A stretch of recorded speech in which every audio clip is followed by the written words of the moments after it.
Clever girl. Pledge allegiance to the flag.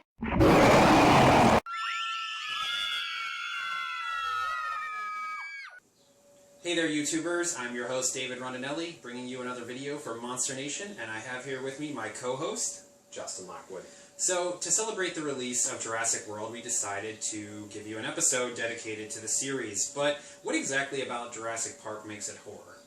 Alright, so Jurassic Park isn't technically a horror film, but it's a monster movie. You're basically rooting for the dinosaurs to eat people. And if you think about it, it's pretty much a modern-day update on Frankenstein. You know, man tries to play God, and it goes horribly wrong. So, you know what? Damn it, we're doing it. We're doing an episode. What would you say your favorite part of the original was? Because it all goes back to the original, right? My favorite part of the original movie would have to be when the T-Rex attacks the cars with the two kids in them. I remember watching that in the theaters when I was 10, and just chills going up and down my spine, because I'd never seen special effects like that. It was so well done, and I was just like, this is freaking awesome. I mean, it was just so cool. It blew me away. Yeah, I mean, I remember that was like such a time when CGI wasn't really so prolific in everything. So it kind of like gave you a real sense of realism. You know, Exactly. I still remember that whole scene when they first meet the long necks. The Brachiosauruses. Yeah, when they first meet, I don't know, what was his name? Highcliffe or whatever from The Land Before Time. But I still remember that they were looking at this dinosaur and it seemed so real. It was pretty cool. That's like a stunning scene. It is. But you know, bigger isn't always better, no matter what the internet tells you. But I kind of have like a soft spot for the Dilophosaurus. Oh, you know? yeah, the Dilophosaurus is awesome. So, I don't know, the whole thing, it spits acid, kind of really appeals to me, you know? I feel like I've spit acid. got my own venom in Yep. me. So, but... No, Dilophosaurus is cool. I love that it had a cameo in Jurassic World. That was a great moment. Well, I mean, so many, like, you know, great, memorable actors, people that are still acting today, you know, just Laura Dern, my girl Laura Dern. Give a shout out to the big LD. I mean, just the way that Spielberg, like, set up the suspense sequences and filmed the special effects, and the combination of Stan Winston and his robot dinosaurs and then, like, the ILM digital stuff, I mean, it just, like, it worked perfectly.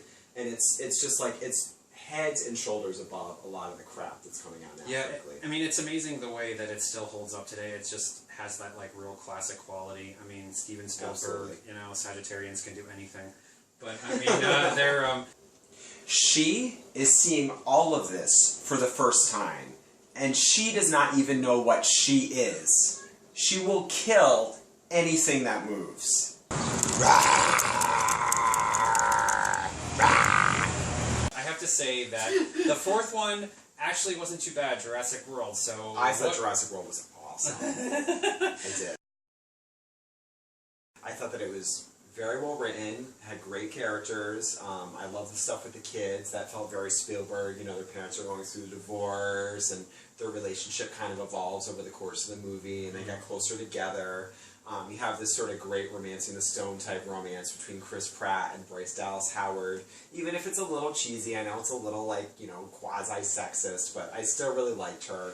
The special effects were great, and the action was great. Again, I got chills up and down my spine. I was, like, right back being 10 years old in the theater. I actually have to say that I hated the children, and I was kind of hoping... You just hate children in I general. don't... Not true completely, but Okay, the little... yeah. I mean, the older brother was... I thought he was, like... I mean, I guess it's a testament to his acting, because I thought he came off as such a douche. I mean, I would have totally been okay with him dying. Right, The little kid was okay. I actually am... I mean, I'm actually kind of surprised that you thought it was such a character development, because I thought the whole, like... Our parents are getting divorced came completely out of nowhere. It didn't really, like, do anything for the rest of the movie. I almost kind of felt like it would have been That, fun. to me, was almost just a Spielberg reference, because so many of his movies deal with that. Well, I actually kind of thought it would have been fun if, like, Judy Greer's character, like the mother... I thought it would have been cool if she was just going to visit her sister, and the two of them kind of had a back and forth. But either way, I still think that the movie was... a lot of fun. I was actually kind of surprised to see how late Chris Pratt shows up. I mean, considering that he's a bona fide star and, you know, complete and utter sex symbol. Yep. Anyway, I have to say that I was really surprised by Bryce Dallas Howard's performance. I've never really been, like, a Bryce Dallas Howard fan where I felt like she's in a movie, I've got to run out and go see it. Right. But I have to say that I feel like everything that I see her in is always like a really stellar performance. I've heard some people say that they thought that she was kind of like a stereotype, needed to be rescued. There was a lot of comments on her shoes and how impractical it was to wear those. Heels, but I have to tell you, you know, Sister was rocking it there if she could run through the mud in those heels. So I actually thought that her performance... She lure the T-Rex into the big showdown with the Indominus Rex in the heels. So you know what? Like, go for it. I thought it was completely predictable, too, when you find out that the big baddie new dinosaur was part T-Rex and part Velociraptor. I kind of didn't see that coming. I should have, well, but I was kind of surprised. Then you are blind, because I have to say that the part where they show its snout when it like comes out of that camouflaging sequence, which, by the way, was totally awesome. I thought that was definitely an A-OK moment. But when I was looking at like the bridge of its nose and the shape of its mouth a little bit, I was like, that's totally... you know, like the raptor, you know, looking, and I kind of felt like they were trying to say that for a twist whenever he makes the other little raptors, you know, kind of switch sides. Yeah. So a lot of good, all that practicing. Raptor's got a new alpha! I know, that's right. They got a new bitch on Cell Block B. So it's obvious that Jurassic Park has been with you throughout many years, and it has given you through a lot of rough times. Exactly, it has given you quite the treasure trove. I see that you have a lot of Jurassic Park swag. I do. So why don't you give us the Antique Roadshow version? Sure. Take it away. So here I have my T-Rex from the first movie. If you're a preschool teacher like me, so I brought this in when we were doing dinosaurs, which is why he's missing an arm and why you can see some of his stuffing. I have my trading cards from the original movie in this big binder. The score for The Last World, which I think is a really great score, the coolest thing about the CD is that it has this fold-out diorama that shows you like all the different dinosaurs from The Last World. One of my favorite scores that I've probably gotten within the last 10 years is the score for Jurassic World. It's by Michael Giacchino, and he's a big composer. He did like The Incredibles and did like the Cloverfield Overture and the new Star Trek movies. So this score is great because it's so like reminiscent of John Williams and his themes.